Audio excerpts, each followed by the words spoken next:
So I guess everybody heard about the Fat Joe debacle, um, and him claiming that Puerto Ricans or Hispanics played a um, significant role in creating hip hop. At one point, he said 50-50. Um, and I think he back treaded on that a little bit. Um, so now the thing is, he went to Mad Hofa's show and kind of just let loose. I don't know if he was buzzing or I don't know, but I just feel like personally, I think that he's a little too comfortable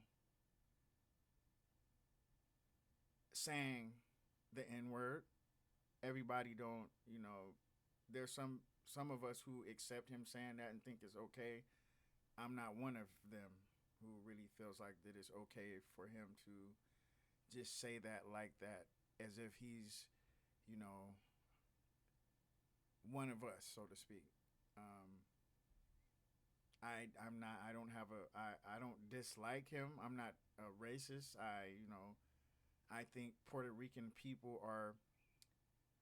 They have African blood flowing through their veins, even though they might not want to admit it fully. I do feel that way. So I'm not saying this from a racist. Um, I don't have. I'm not saying this because I have any type of problem with Puerto Rican people as a whole.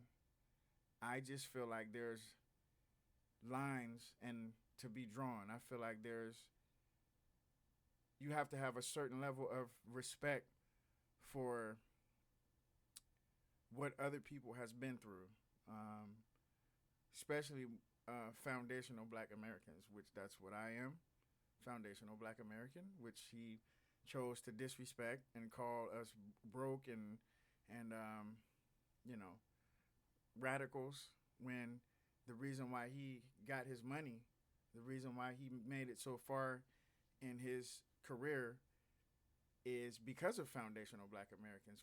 For him to turn around and say it like that, the way he said it, um, I have a problem with that. I feel like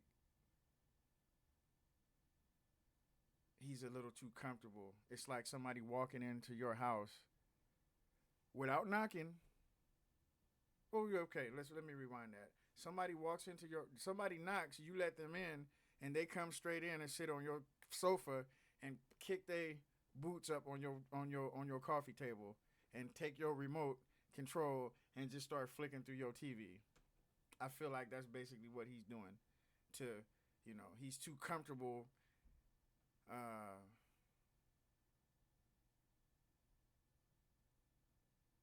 saying certain things and talking about certain things and claiming certain things. You know what I'm saying? When it can be debunked, it can the whole Puerto Rican help create hip hop thing can be debunked. If you check out Tariq Nasheed's mic check, it'll clear all of that up. You know what I'm saying? So that's the problem I have. I don't have a problem with a certain race of people. I do have a problem with someone from another race coming and benefiting from our culture and benefiting from things that we uh, created and our ancestors fought and derogatory names like the N word and died for it, things of that nature, and somebody else just walk up in our living room and start acting like that he comes from that same struggle, you know, and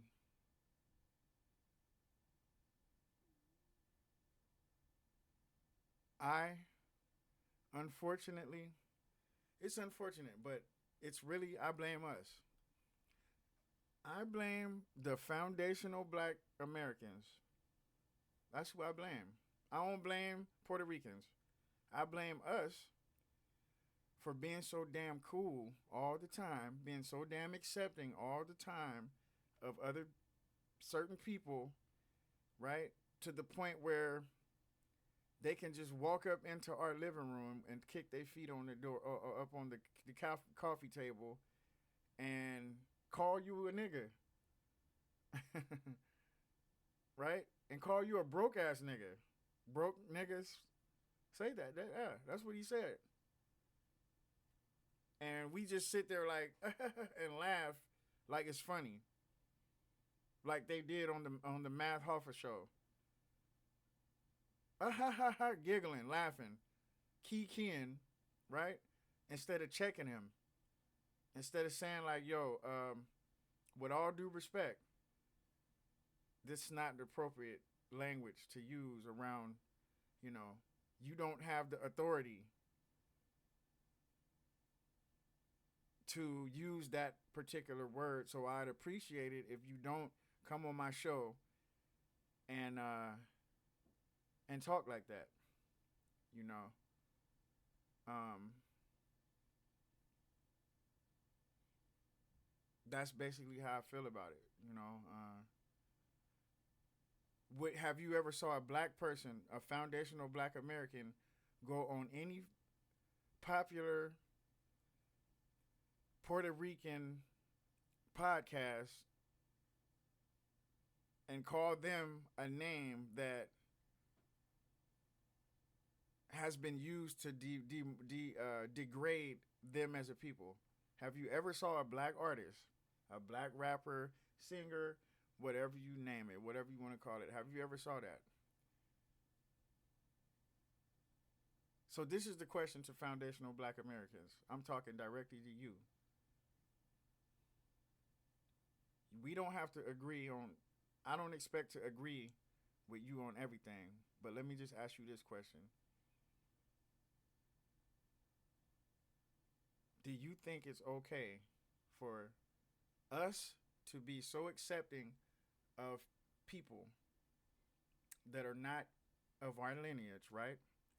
Do you think it's okay for us to let them into our culture, our lingo, and just use it, you know, to disrespect us in our face? Do you think that's okay?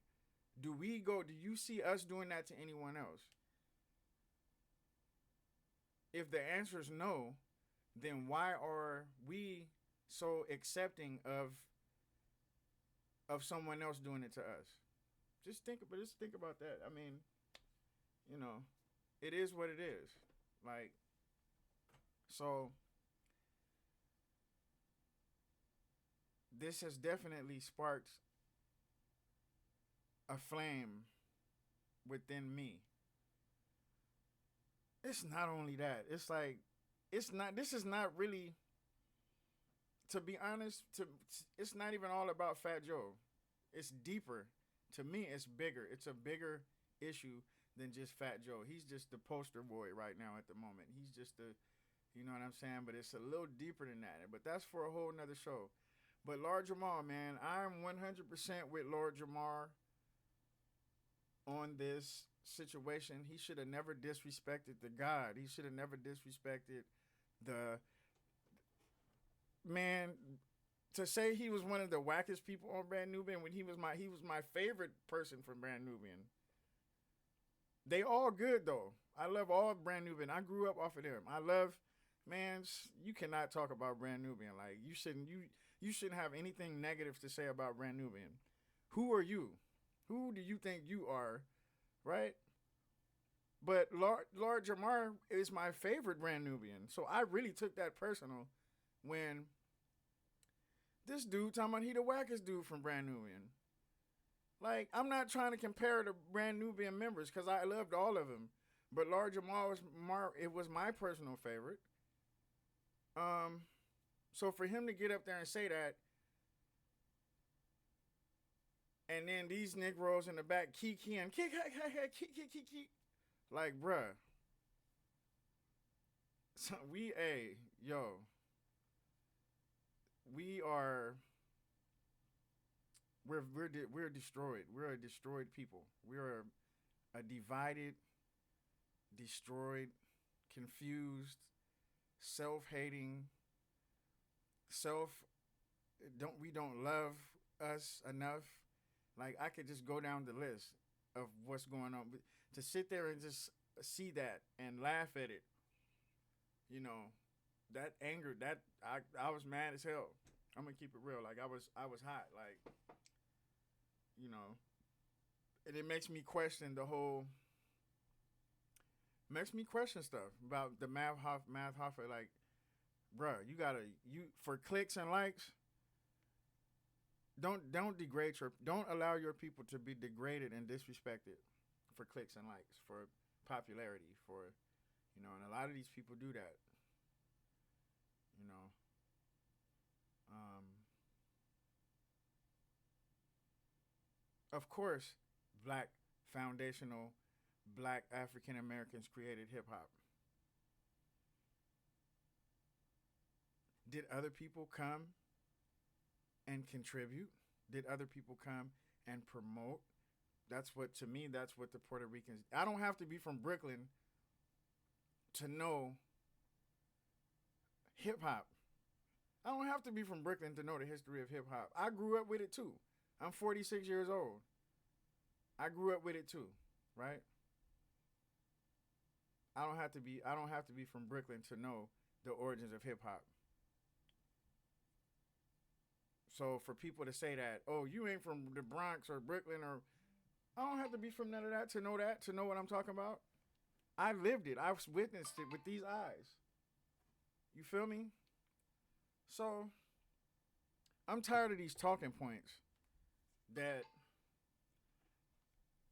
people are dishing out, these talking points, man. It's like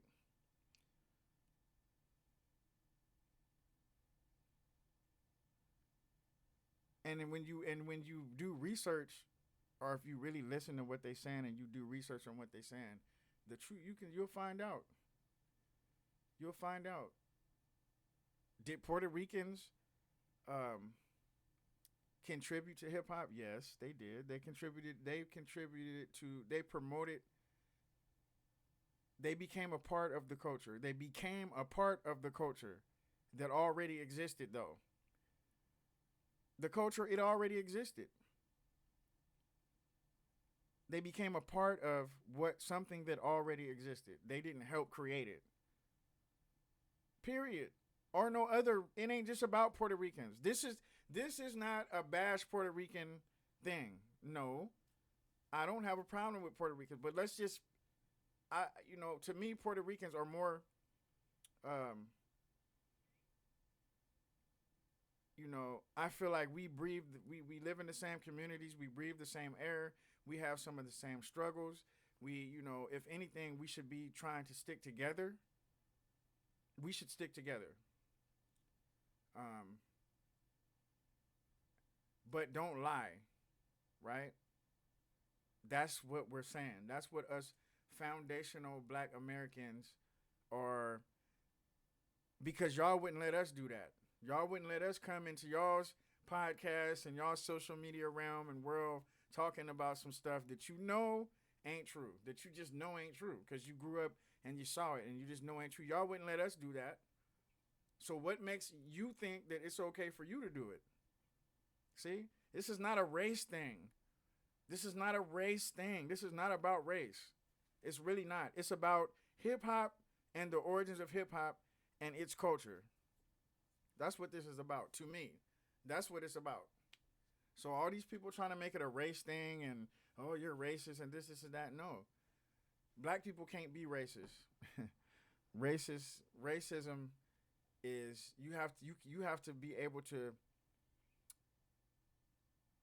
afford. You have to be able to afford to be racist. You have to be able to disenfranchise whole groups of people, take their language from them, take their spiritual beliefs from them, and replace it with Christianity and all these other different religions. You have to be able to defund their schools, and you have to. That's what real racism is. It's systematic. You cannot like somebody, but that don't. I don't necessarily call that racist. I just call you. You just don't like somebody. Everybody's not gonna like you, and you're not gonna like everybody, right? So black people can't even be racist. We can dislike you, but that's the difference. There's a difference between those two things. So this is not about being racist. So stop with the oh you're racist thing. You know what I'm saying? People always want to deflect.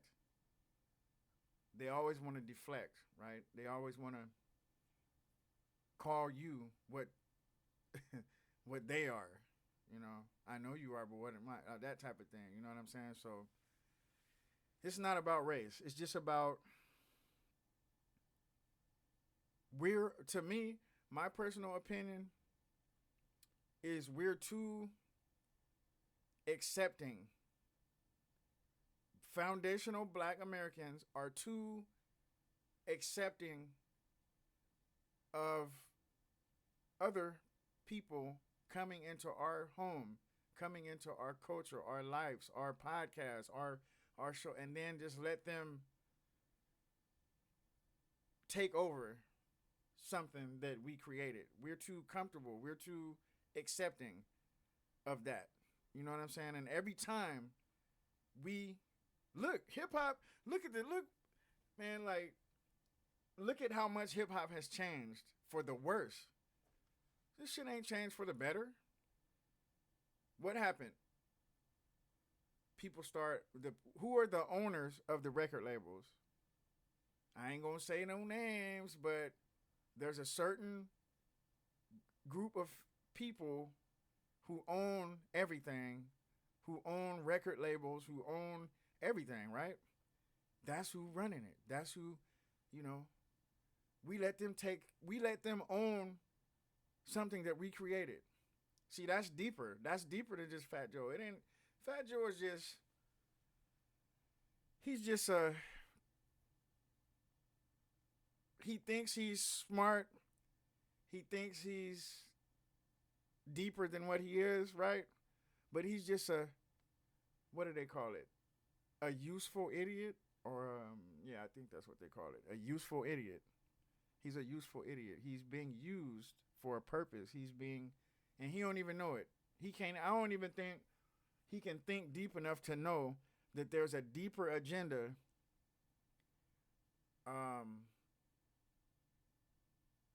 that is at hand, right? That has consumed hip hop. You know, look at what it is. Look at what it's become. Right? So it's nothing like it was when it originally started. It's like night and day now, right? Then people don't even call themselves MCs anymore. They call themselves rappers. To me, a rapper and an MC are two different things. That's my personal opinion. An MC is a master of ceremony. He can control the crowd. He can, he has there's the DJ behind him. There's the dancers on each side of him. Then there's the graffiti art in the back. That's what hip hop is. That's what an MC is. That's what hip hop is. A rapper, to me, is these mumble mouth. Oh. To me, a rapper is these mumble mouth dudes, right? They ain't got nothing positive to talk about. All they talking about is how much dope they selling, how many dudes they killing, how many hoes they screwing, they ops, my ops this and my ops that, and going to each other's graves and digging up each other's graves and pissing on each other's graves and killing each other. And you make an album and as soon you dead before your album even come out, and then your homeboys go kill him, the dude who killed you. They gonna go kill him and go pee on his grave and dig his. Like, that's what this rap crap done. It's rap crap to me. That's what it's done became, right? And guess who makes the money off of the people who die? The record labels. Who owns the record labels? I know I'm kind of going off subject, but this is on subject too, because it's hip hop. This is what Hip hop was, we gave birth to hip hop. Somebody took our child and molested our baby. Somebody took our baby and molested them, and now our baby is traumatized, damaged, wicked spirited, hurt. Nothing good is coming out of the thoughts of our child that we created. So this is how I feel about it. This is what I see, right? So here comes someone like Fat Joe playing a part in the toxicity being, you know, injected in the hip hop culture by saying that other people besides us, who the foundational black Americans who created it, who we like, so we can't have nothing, huh? We can't have nothing without somebody taking it. Hasn't that been what been going through for the last 400 or 500 years? You know how many things that um,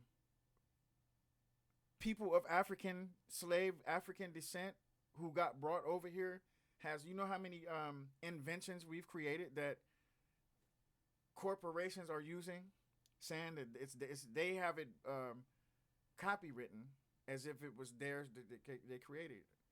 Like the drink Jack Daniels. If you do the research on the alcohol Jack Daniels, that actually was a slave who created that, and then Jack Daniels took his recipe, and now he's a billion. Him and his family and all them are billionaires off of what a slave that they own created, right?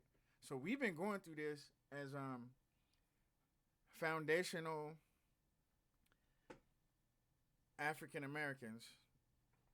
We've been going through this for ever, and it's just it's disheartening, and it's sad because when you get whipped on your back for so long, the skin on your back develops a callus. It develops it's numb. You just kind of stop feeling it. You just kind of, it's like you done been hurt so many times. You done been betrayed so many times. You've been used and abused so many times that you just stop feeling it. And I think them brothers on the Math Hoffa show that was laughing when Fat Joe was saying the N-word and talk about the niggas he beat up, and we beat this nigga up, and this nigga done beat that dude up, and black foundational black Americans is broke ass niggas, whatever he was saying. I think them dudes, Math Hoffa and all them, these supposed to be big dudes, big wigs or whatever, was laughing to keep from crying. I think that laughing was not, they wasn't laughing with Fat Joe. They was laughing to keep from crying because they have been so, their spirit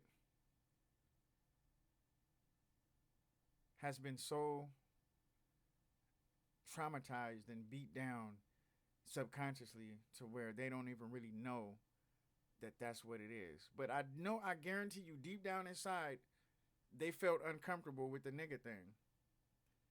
But because we let people get away with stuff so much, they just let them, you know what I'm saying? That's my personal opinion. Could I be wrong? Yeah, I could be wrong, but I'm a pretty good observant. Now, I can observe things pretty good. I've been around for a little while now. I think them dudes was laughing to keep from crying.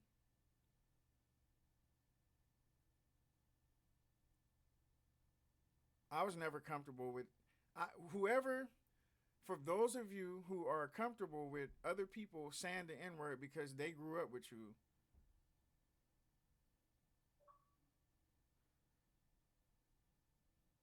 leave some comments.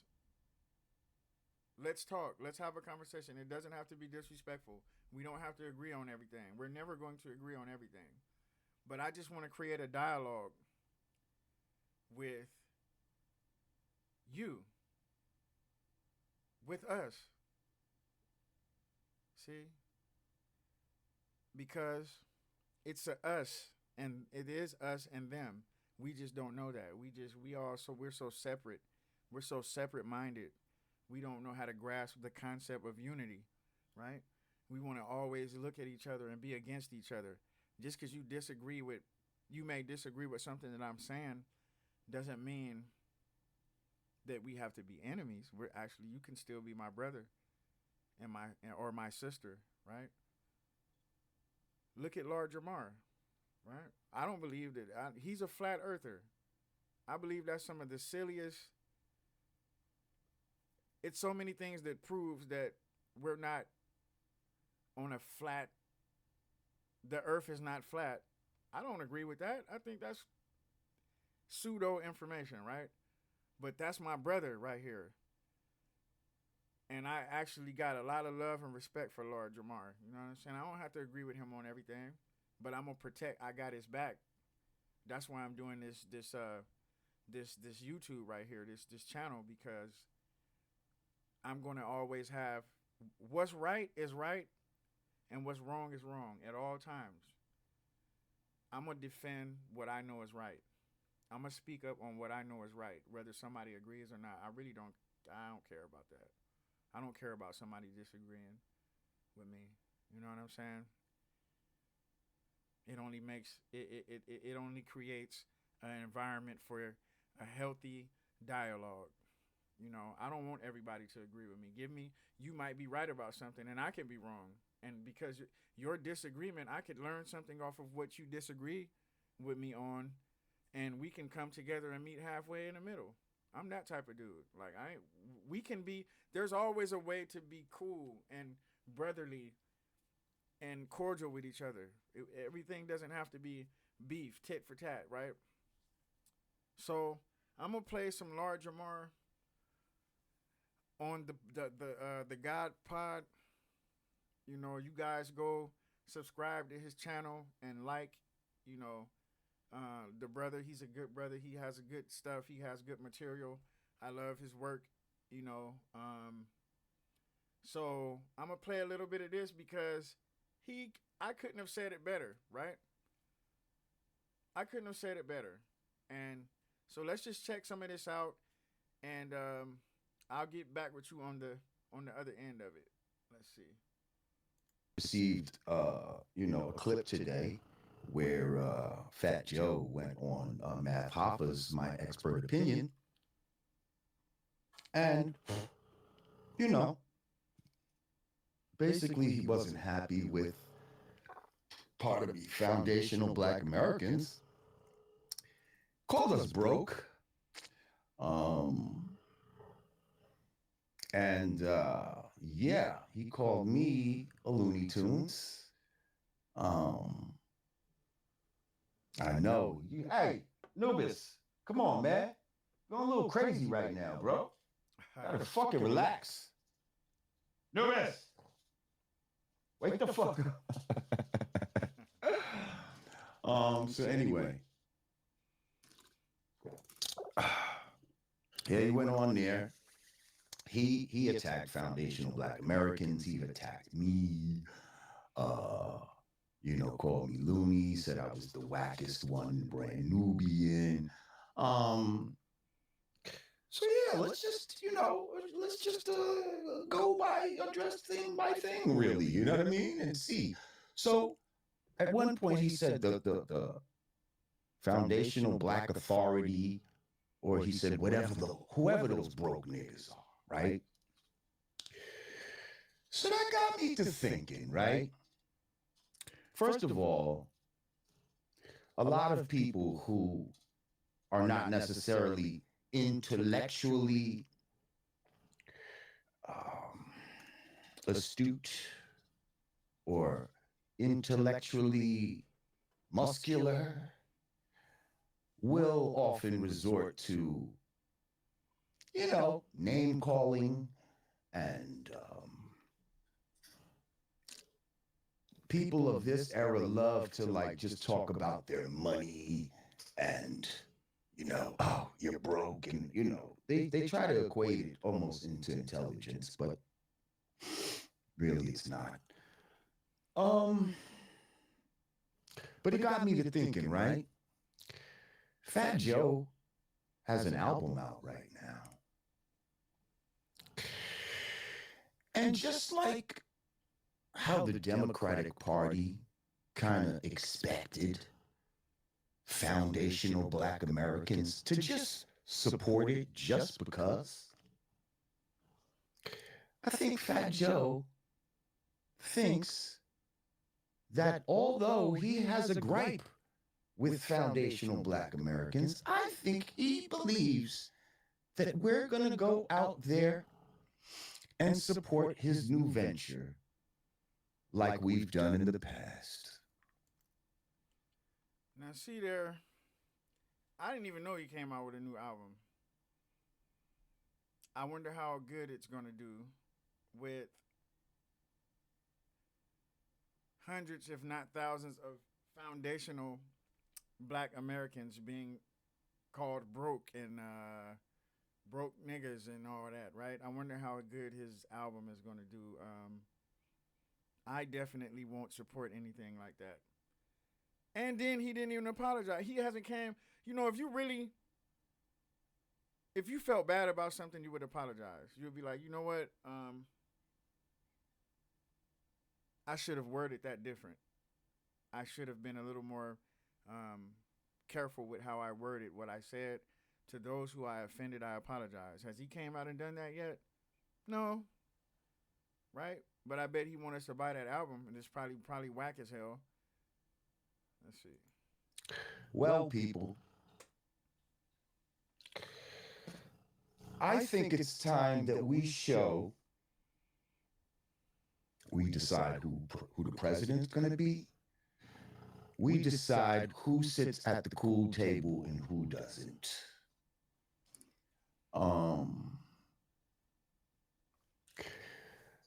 I feel that all foundational black Americans should boycott Fat Joe's new album. I agree. Until you apologize, Fat Joe, for offending people, you should be boycotted. I don't see. Stop. We need to stop being so damn cool with certain. We just need to stop being so cool. There has to be consequences to certain things. So I'm with that. Let's go. I believe, and at the same token, I believe all Puerto Ricans should go out and support it. That being said, I'd like to see how well it does. Because what all these people don't understand is all these people who have been ingratiated by hip hop is that if you took it back to your so-called roots or to your motherland or whatever the case may be and asked them to support you, you would not be where you are today. Drop the mic. That I'm gonna leave it at that, right? Because that pretty much. I mean, go look at the whole video, right? But that speaks for itself. Like, he dropped the mic on all of that. Like, let's keep it real. If it wasn't for us, Fat Joe wouldn't be who he is today. He wouldn't have he want to call us broke off because he got money that came out of our pockets that supported him. Think about that. You want to call us broke with the money that we use to support you, while having the money that came out of our pockets to support you. The people that you're calling broke are the same people who supported you. Foundational black Americans. But for some reason, he too dumb as hell to recognize that. Or he's arrogant. Or he thinks he's on top where he ain't gotta, that doesn't affect him anymore or something. but that's all that I have for today. I wish I could go in longer, but I got I got other things to do. I'm Rod Digital of Metro Echo Media. Like, comment, subscribe, and let's create a healthy, respectful dialogue on the origins of hip hop. I'm out.